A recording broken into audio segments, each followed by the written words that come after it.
Okay, we're still doing the bondo again. What keeps happening is I get a tiny, it's only probably a 32nd of an inch, but you can still tell right in this area. So I refilled it, and the reason I kept getting that is I was using a hand sander, which is smaller, or one of these sanders, and it would dip in there because of the distance. So I went and got a big boy.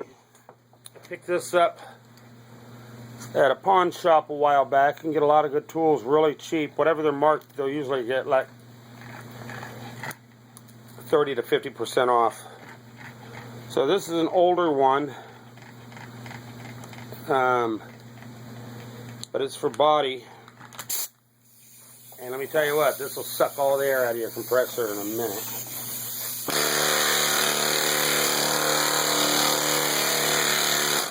See that bad boy? We're getting distance from here to here. Look at the distance we're hitting. Problem is, you got to make your own pads, because I haven't found any sandpaper this big. So I just make my own.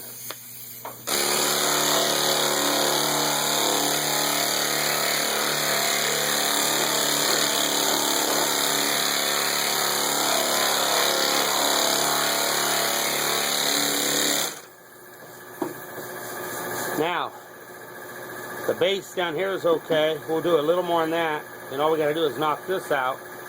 The lips here, which is good, and here, which means we can go down a little bit more.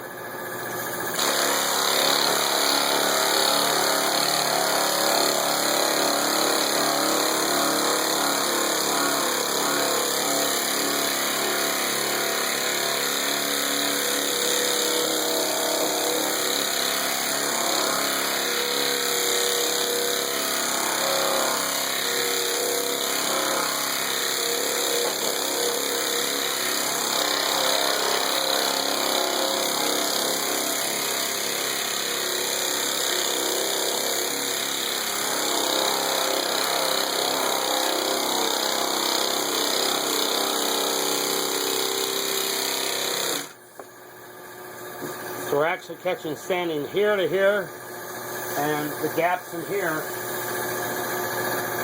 It's just a small dent, but it pushes the inside in a little bit.